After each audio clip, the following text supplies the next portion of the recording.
journaliste correspondant du journal Le Nouvelliste. Mon nom c'est Mackinson Charles, directeur information de Radio Orbite. Bonsoir.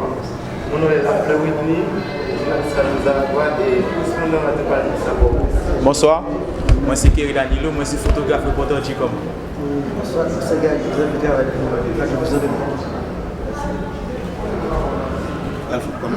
Alors tout d'abord, je remercie la Nations Unies via l'IPNUD pour cette réalisation en synergie avec l'ami de Jérémy. Et ma première question, c'est que je voulais savoir, ou la presse en général voulait savoir le coût de cette réalisation. Pour la bibliothèque? Pour la bibliothèque. Le coût de la réhabilitation? À peu près 300 000 $.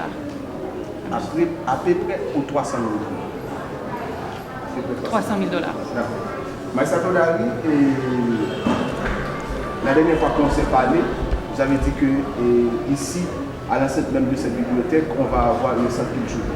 Mais aujourd'hui, on fait l'inauguration de cette bibliothèque et il n'y a pas de centre culturel. Le problème ici, c'est que on était dans la recherche d'un espace approprié pour la construction du centre socioculturel. Donc, Madame Pamphile nous a donné un espace à Gémeaux, mais ce n'était pas approprié. Donc maintenant, d'après le coordonnateur de ce projet au niveau du PLID, on était venu ici et de visiter l'espace pour voir si on peut construire le centre socioculturel et on va en hauteur au lieu de s'installer dans l'espace qui est un peu trop restreint. Donc maintenant, l'étude était faite. Mais le fait que l'espace est trop restreint, donc on n'arrive pas à exécuter cette partie dans le projet.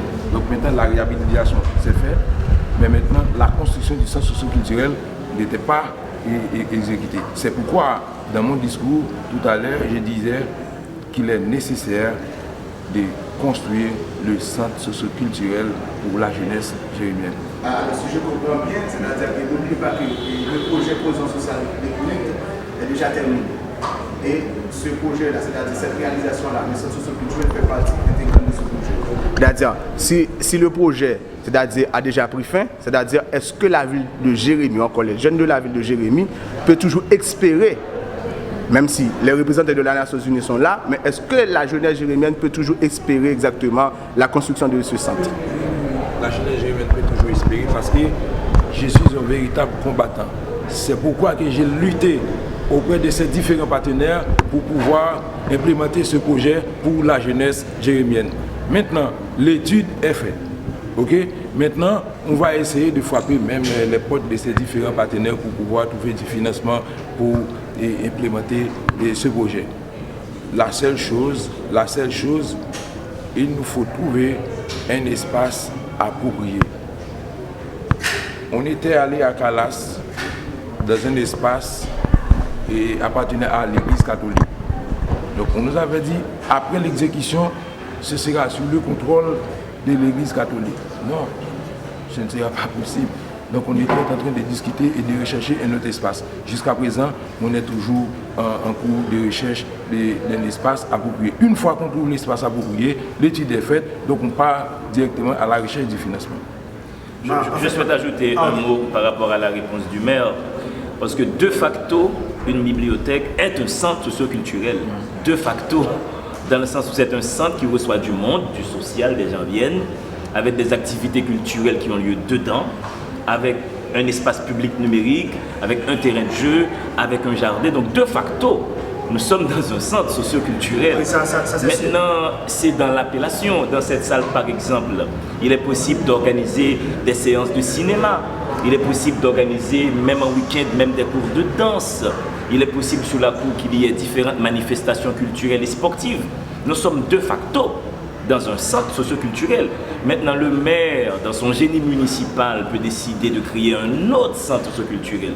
Mais à la base, dans la nomenclature, dans le fonctionnement, nous sommes dans un centre socio-culturel qui a le nom de bibliothèque Sténio Vincent. Tout à fait, il y a cette subtilité conceptuelle à maîtriser dans la chose. Non seulement c'est restreint, et la presse était au courant qu'il y avait de montants disponibles pour le premier montant pour la construction, pour la réhabilitation de la bibliothèque, c'est fait. Mais et pour le centre culturel, il y avait un autre montant. Il y avait un autre montant disponible. Écoute-moi. Normalement, la construction du centre socio-culturel n'est pas faite. Donc l'argent est là quelque part. Tout à l'heure, vous avez dit, magistrat, que vous allez rechercher le financement pour construire ça. Non, écoute-moi, puisque le projet arrive à terme, donc probablement, parce que même le PNUD qui finance et qui exécute les activités ne peut pas tenir l'argent sur le compte du PNUD. Et normalement, les Nations Unies n'acceptent pas ça. Parce que normalement, pour trouver de l'argent pour implémenter ce programme, l'argent était venu de l'Afrique. C'est un projet qu'on était en train d'implémenter en Afrique. Le reste du montant était retourné dans les Nations Unies et les Nations Unies mettent ça sur le compte du PNUD en Haïti pour implémenter ce projet. Donc maintenant vous n'avez pas besoin de trop inquiéter. On n'a pas de moyens, de fonds disponibles pour l'implémentation de la construction du centre socio-culturel. Parce que normalement, l'argent ne va pas rester sur le compte du PNUD. La Nations Unies va reprendre son argent. Vous voyez, va reprendre son argent. Ça c'est certain. Non, excuse-moi. Ça, je vous donne ça comme information fournie par le coordonnateur qui était là pour l'exécution du PNUD, mais qui malheureusement n'est pas là pour l'instant. Donc maintenant, l'étude est faite. La mairie de Jérémie va à la recherche d'un espace approprié. Une fois trouvé l'espace, le plan d'abattage et le titre de propriété, et ensuite on va annexer ça avec l'étude et on part à la recherche du financement. On va même frapper les portes du PNUD à nouveau. On va même frapper les portes de l'OIM, de l'ONIFAM. Alors si la population gérésienne comprend bien, excuse-moi, c'est-à-dire que ce fonds-là est déjà retrouvé à la Nation Unie. Ah,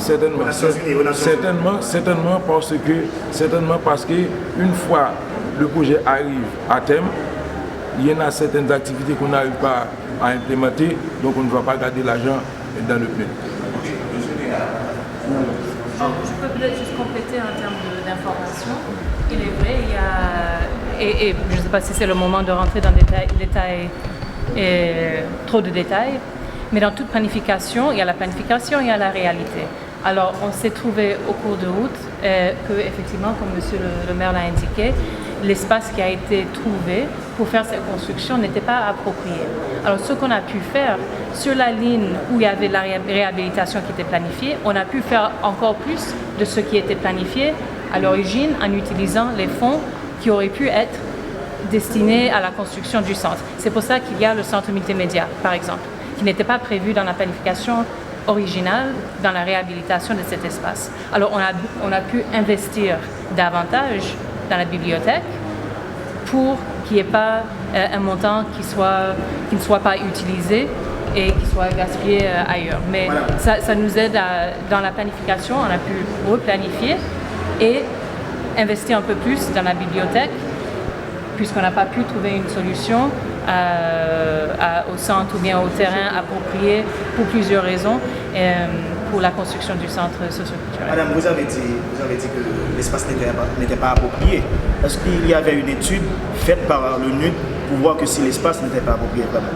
Bon, là, peut-être c'est plutôt avec le maire, mais oui. L'étude a été faite par qui? Il y a l'équipe technique venant du groupe, accompagnée de Wilkerson Sévère, qui était allé là-bas sur le terrain. Donc, d'après ce qu'il disait, c'est qu'on va en profondeur pour trouver le sol ferme. Donc, le sol là-bas, c'est le sol alluvionnaire. Donc, ça va coûter trop. Monsieur Néa, au point de vue numérique, est-ce que le centre multimédia sera connecté avec le réseau de la Bibliothèque nationale? Parce que je sais que vous êtes en train de numériser les ouvrages. Est-ce que ce centre va en réseau avec la Bibliothèque nationale? Et les jeunes de Jérémie peuvent consulter les ouvrages de la bibliothèque. Alors c'est une excellente question que vous posez là, et c'est ce que j'ai exactement comme plan par rapport au projet de numérisation. tous les livres qui sont jusque-là dans le fonds documentaire de la baie numérisée. On va faire en sorte que ces livres-là existent sur une plateforme numérique. Cette plateforme sera accessible depuis les ordinateurs que nous avons au centre multimédia. C'est ce qui me permet de parler le plus souvent de démocratisation de l'accès au savoir et à la culture. On aura aussi très prochainement, et ça c'est dommage qu'on n'avait pas encore vu ça, une application mobile BNH qui permettra à des jeunes de Jérémie, de Kinskov, de Port-de-Paix d'avoir accès au fonds documentaire haïtien. Mais ce qui est sûr, dans une logique d'intégration et de cohésion sociale et de mettre fin à une politique d'ostracisation de beaucoup de jeunes dans ce pays, nous allons permettre aux jeunes de Jérémie d'avoir accès à la plateforme numérique de la DNH, qui pour l'instant n'est pas encore disponible, ça prend toujours un peu de temps pour numériser tout ce que nous avons au bureau central. Nous espérons février-mars qu'au moins une partie de la collection soit disponible. Ok, à côté de cela, je vois que c'est un échantillon d'ouvrages qui sont ici. Mais est-ce que la Bibliothèque nationale va fournir des ouvrages à la Bibliothèque sénégalaise? Alors ça, c'est notre travail. On est dessus. Là, on a apporté quelques titres. J'ai eu 4 employés là à faire ce travail. Ils n'ont pas pu apporter tous les titres qu'il fallait. Mais on va continuer à venir afin que tous les rayons soient garnis. Et entre nous, je ne conçois pas une bibliothèque qui fonctionne avec des rayons qui sont dans une telle nudité. N'est-ce pas? Il faut remplir tout ça et avec une politique claire, avec des choix de titres qui sont choisis. C'est en ce sens que nous avons derrière cette exposition sur les poètes, sur les écrivains qui viennent de la Grand'Anse et particulièrement de Jérémie. Ce qui est sûr, c'est que nous allons faire au bureau central de notre mieux pour que le magasin de cette bibliothèque soit toujours bien garni et bien fourni. Il faut tenir promesse, directeur, parce que Jérémie ou bien la Grand'Anse est toujours traité en parent pour vous. Bon, on a commencé déjà à porter les livres et Jérémie est pour moi une priorité. Déjà, j'ai un petit regret personnel. Je regrette de n'être pas de Jérémie. J'aurais bien aimé être de Jérémie. J'aurais eu cette fierté de dire je vais décider de poète. Donc, ce qui m'intéresse avec Jérémie, c'est sa situation géographique qui est éloignée du centre de Port-au-Prince. Et je suis contre cette vision d'organisation de l'État qui consiste à tout donner à ceux qui viennent de Port-au-Prince, du centre. Dès lors que vous êtes un peu aux extrémités, vous avez un moindre accès au savoir et à la connaissance. Et je parle souvent d'injustice cognitive. Donc nous allons faire de notre mieux pour que cette bibliothèque soit la mieux garnie et la mieux fournie que possible. Avec surtout beaucoup d'excellents écrivains haïtiens qui seront disponibles dans les réseaux. Merci déjà et succès. Alors, je vais ajouter, en partant à la recherche du financement pour la réhabilitation des bibliothèques, j'étais à l'ambassade américaine. Donc, nous avons promis, une fois terminé la réhabilitation, nous comptons à l'ambassade américaine va nous fournir un ensemble de livres. Alors, j'ai deux questions. La première, c'est pour le directeur, c'est-à-dire de nos jours, on parle de bibliothèque moderne. C'est-à-dire que, et surtout avec la technologie, c'est-à-dire le monde est devenu un petit village. C'est-à-dire, est-ce qu'on n'aurait pas dû avoir, c'est-à-dire un salle visioconférence ici, c'est-à-dire même lorsqu'il y a une conférence qui se réalise par exemple à Port-au-Prince au Cap Haïtien ou bien en Europe, c'est-à-dire les jeunes de Jérémie peuvent avoir accès. Est-ce que la ville de Jérémie peut expérimenter cette salle visioconférence? Parce qu'on a fait cette proposition avec les représentants de NUD. La presse Jérémie a fait cette proposition au cours de cette réalisation. Mais malheureusement, ce n'est pas fait. Mais est-ce qu'on peut expérimenter cette salle visioconférence? C'est la première question. Je vais aller rapidement. Malheureusement, je ne connais pas le nom. Tout à l'heure, au cours de votre discussion avec les jeunes, vous avez mentionné que après 25 ans, la Nations Unies a pu remarquer que les casques bleus ne sont pas dans, comment je vais dire ça, la mission des casques bleus, c'est-à-dire ne sont pas pour Haïti. Donc on n'est pas pour Haïti. Vous n'êtes pas dans la réalité haïtienne. C'est-à-dire, comment la Nations Unies, c'est-à-dire une organisation internationale qui, avec beaucoup de pays, c'est-à-dire peuvent faire exactement cette œuvre. C'est-à-dire réaliser après 25 ans, je peux dire, occupation en Haïti, et puis après ces 25 ans-là, vous réalisez que ce n'est pas fait pour Haïti, on n'est pas en guerre. Je ne comprends pas, sincèrement je ne comprends pas, j'aimerais avoir beaucoup plus d'explications.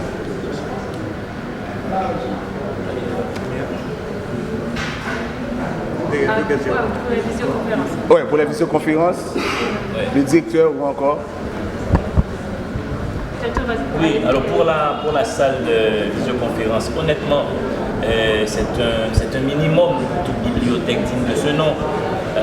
Il y a une façon aujourd'hui de faire bibliothèque, même des bibliothèques scolaires qui sont dans des provinces perdues en Angleterre ou en Suisse. Il y a un standard, il y a une façon de faire. C'est vrai qu'on n'a pas encore ça, mais il faut comprendre que le PNUD, avec les différents échanges que j'ai eus avec eux après coup, je suis arrivé alors que le projet avait déjà été démarré, avait déjà été mis en place et tout, et ils n'avaient pas un gros budget pour ça. Et comme le budget était insuffisant, on ne peut pas tout avoir d'un seul coup. J'ai même eu un échange assez cordial il y a quelques minutes avec une cadre du PNUD par rapport au jardin. J'aurais aimé des arbres déjà adultes. Mais après, il y a quand même une contrainte budgétaire qui est que le PNUD peut faire avec les moyens dont il dispose. Et maintenant, c'est aux acteurs locaux, la mairie, l'État haïtien, d'améliorer ce qui a été donné.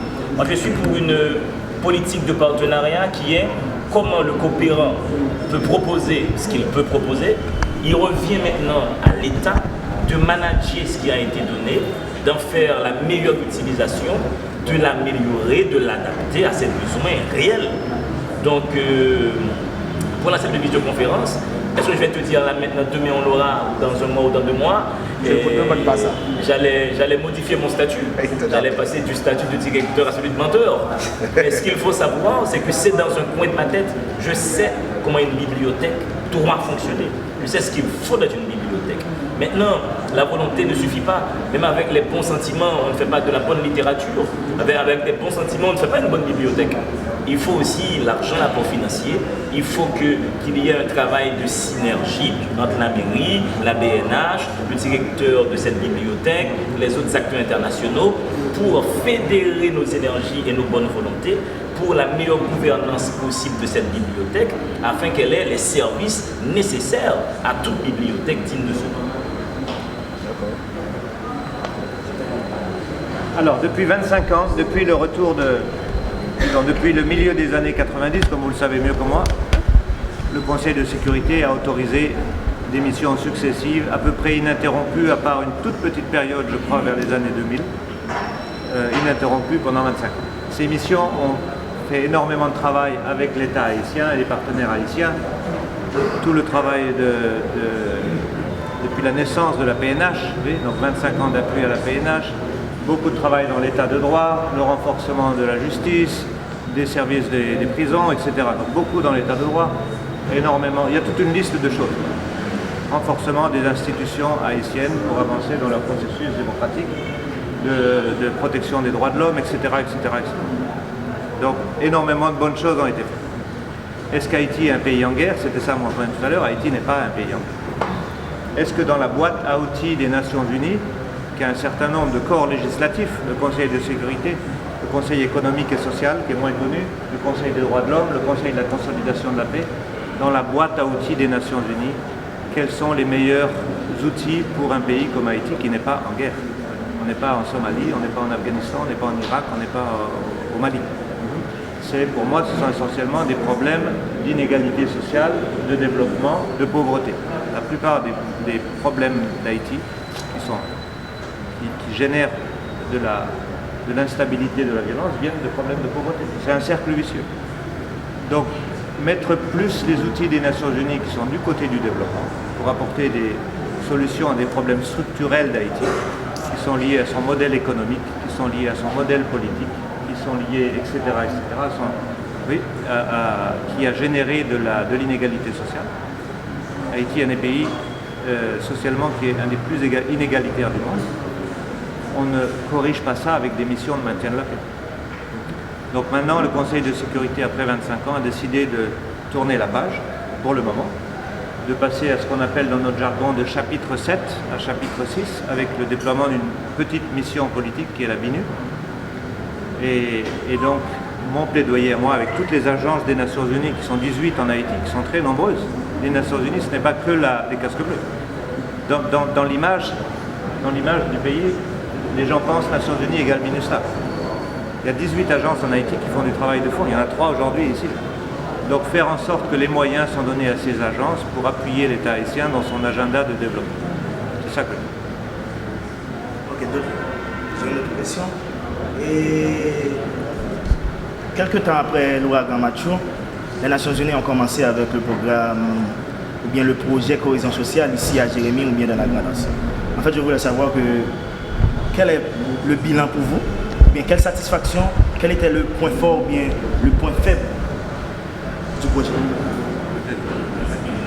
Bon, je peux donner peut-être une partie de la réponse, mais j'inviterai aussi Dédé et Frédérica de compléter, parce que c'était un programme conjoint, bien sûr, c'était pas le PNUD seul.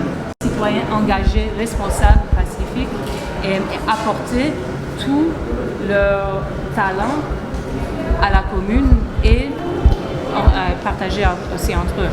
Et on a aussi travaillé beaucoup avec les professionnels, soit les professeurs et d'autres encadreurs, si je peux dire, dans la communauté, pour qu'eux aussi, quelque part, changent leur vision de ce que la jeunesse peut faire, peut apporter, mais aussi pour resserrer les liens. Je vais m'arrêter là parce que pour moi, c'est dans ce travail humain que le changement peut se faire. Mais j'invite peut-être Dédé et ensuite d'apporter quelque chose. Merci, je suis Dédé Ekoué de ONU Femmes et par rapport au PDF Cohésion sociale Jérémie, notre travail a porté, comme Stéphanie vient de le dire, sur l'aspect du développement du capital humain. Et pour ONU Femmes particulièrement, l'aspect, on a mis vraiment une emphase sur la lutte contre les violences faites aux femmes, sur la promotion de l'égalité et sur le développement du leadership des femmes et des jeunes filles, tout en prenant de manière transversale la question de résolution, le rôle des jeunes dans la promotion d'une résolution pacifique des conflits. Et pour nous,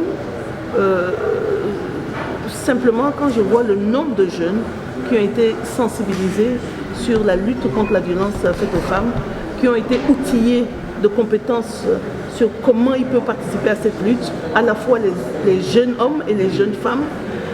Nous avons travaillé par exemple avec l'Université publique de la Grande-Anse sur les questions de masculinité positive et je vois qu'on a ce travail-là qui continue puisqu'on a des jeunes qui ont été formés. Certains d'entre eux ont participé par exemple à un concours qui a été fait récemment dans le cadre des sièges d'activisme avec le Canada, la conversation essentielle, et une des lauréates vient de ce programme-là. Et nous avons 2 réseaux de jeunes ici qui continuent à faire ce travail, mais au-delà du renforcement des compétences des jeunes, ce qui est plus fondamental encore, c'est la relation qu'on a pu renforcer entre les jeunes et les autorités. Parce que l'idée, c'est de toujours s'assurer qu'il y ait une conversation, un dialogue, un espace qui permette aux jeunes d'amener leurs problèmes, leurs propositions auprès des autorités locales. Et ça, pendant la formation, on a facilité cela. Et le maire a toujours été très engagé, particulièrement à toutes les activités que nous avons eues. Il est toujours venu pour soutenir ce processus-là. Donc je dirais, oui, on a fait du développement avec une vision de transformation, parce que l'idée ce n'est pas seulement de donner de l'argent, non, c'est pas ça, c'est les mentalités qui font évoluer une situation. Et ici les jeunes se sont appropriés cela, les jeunes on a plus de 500 jeunes qui étaient dans ce programme, ils se sont appropriés cette mentalité d'approche pacifique, de respect des droits des femmes, de respect des droits humains d'une manière générale. Et nous continuons ce travail. Par exemple, nous avons un partenaire ici, PESADEV, qui continue la prévention des violences, qui travaille avec ces jeunes. Nous avons aussi un partenariat avec le ministère à la condition féminine qui nous accompagne et ça va continuer. Donc ce n'est pas seulement la fin d'un projet. La fin d'un projet, c'est aussi la capitalisation de ce qui a été fait. Je viens de discuter avec le recteur de l'Université publique de la Grande-Anse pour qu'on démocratise, pour utiliser le terme du directeur général de la Bibliothèque nationale, démocratise vraiment l'appropriation de ces outils qu'on a développés, que ça aille au-delà des 500 personnes qu'on avait formées par exemple. Voilà. Dernière question pour le c'est-à-dire vous avez beaucoup travaillé avec les autorités policières et judiciaires pour combattre les violences faites aux femmes. Mais vous n'êtes pas sans savoir que de nos jours, c'est-à-dire le taux de violence, le taux de viol, ça augmente au niveau du département de la Grande Est. Si on peut prendre exactement les rapports de l'IDET et une organisation qui travaille aussi la question de protection, violence basée sur le genre. C'est-à-dire, comment vous comprenez ça? Il y a des projets encore, des programmes qui luttent contre les violences faites aux femmes. Pourtant, de nos jours, ça augmente au niveau du département. Oui, vous savez que la situation n'est jamais statique. Au moment où on faisait les projets, on était en train de mettre en œuvre le projet, on avait un contexte particulier. Et on savait qu'il y avait une certaine pacification des relations, mais nous sommes dans une autre phase. Et ce n'est pas seulement une question de projet, on est dans une phase de, comme vous savez, d'insécurité croissante. On est aussi dans une phase post-Covid. Et les études que nous avons faites, par exemple, ONU Femmes et CARE International, qui ont travaillé ici ensemble, ont fait une étude sur l'évaluation de l'impact Covid par rapport aux violences. Et on montre bien que ça a contribué à aggraver les violences. Je crois que le maire a signalé cela. Et donc, ça ne signifie pas que le projet était un échec et que tous ceux qui ont été formés n'ont pas pu se mettre en action comme acteurs de changement. Ça signifie justement que c'est le moment d'utiliser tout ce potentiel-là pour faire face à des défis, des nouveaux défis. Un projet ne va pas régler un problème à jamais parce que la situation évolue. Et aujourd'hui, on doit vraiment monter vraiment en puissance. Et nous sommes impliqués dedans en tant qu'organisation des Nations Unies, mais toujours en avant les institutions nationales, c'est-à-dire les organisations de la société civile. L'ONU Femmes ne viendra pas faire quelque chose directement avec les femmes ici. On travaille avec les organisations locales et aussi les institutions comme la police, le ministère à la condition féminine, le maire. Et donc c'est cela que j'allais dire. La question qu'on doit se poser, c'est comment, dans ce nouveau contexte, on s'investit pour capitaliser sur ce qu'on a déjà développé, pour éliminer ce fléau qui vraiment coûte cher à la nation haïtienne, et pas seulement aux femmes, mais à l'ensemble de la nation haïtienne et à Jérémie. Voilà. Donc moi je vois les jeunes, plusieurs des jeunes que je vois ici, ils sont engagés pour cela, et on est content que la bibliothèque va permettre aussi de renforcer ce capital social et va donner des outils additionnels pour continuer à se battre pour une paix durable et surtout une élimination des violences faites aux femmes. Merci beaucoup. On vous laisse le dernier mot de cette rencontre avec la presse Jérémie. Nous dit presse Jérémie, merci. Si je peux ajouter pour la dernière question complétée, moi c'est Frédéric de l'OIM. Pour moi, ce programme a été vraiment satisfaisant. Et les trois mots-clés, à mon avis, sont la jeunesse, les dialogues et la communication. Parce que sur la base de cela, c'est tous les programmes qu'on a pu développer, arriver à date en ayant cette grande belle discours et des actions aussi concrètes. Parce que, comme on l'a vu pendant plusieurs années, c'est toujours le dialogue, la communication, la richesse des échanges et augmente la collaboration et aussi les différentes perspectives. Les jeunes qui étaient au milieu de ce programme, je pense qu'ils ont bénéficié beaucoup et c'est là les résultats, on les verra, vous les voyez dans les prochaines années. Donc pour moi, c'était vraiment un programme assez complexe, je peux dire, et aussi basé sur ce qui est le concept des Nations Unies. Parce que dans ces programmes, plusieurs agences avec plusieurs compétences sont intervenues, chacun avec son volet, pour appuyer les autorités locales, pour créer un dialogue, pour continuer avec ce type de programme. Et aussi, à l'intérieur de ce programme qui a eu lieu pendant plusieurs années, il y a un aspect un peu technique. Et l'OIM, il a contribué dans ça. C'est l'accès aux services de base. Et comment je peux avoir un accès aux services de base? Je peux avoir un accès aux services de base avec un carte d'identité. Donc, toutes les discussions autour de la documentation d'identité des personnes qui permet dans le futur d'avoir accès à l'hôpital, à l'école, aussi pour une migration coordonnée et sûre, je pense qu'il a été un des éléments assez intéressants aussi de ce programme de piliers. Peut-être un mot pour moi pour souligner l'excellence du partenariat qu'il y a eu dans le cadre de ce programme entre les autorités locales, les autorités nationales, les Nations Unies, la société civile. Donc c'est vraiment un exemple de partenariat. Et pour aussi souligner que les fonds qui ont financé ce programme, ce projet, ce sont des fonds pour les Nations Unies très très spéciaux parce qu'ils sont directement attachés au secrétaire général. C'est un fonds qui est directement sous lui, qui s'appelle le Fonds de la consolidation de la paix, donc PBF. Peace Building Fund, vous en avez souvent entendu PBF, Fonds de consolidation de la paix.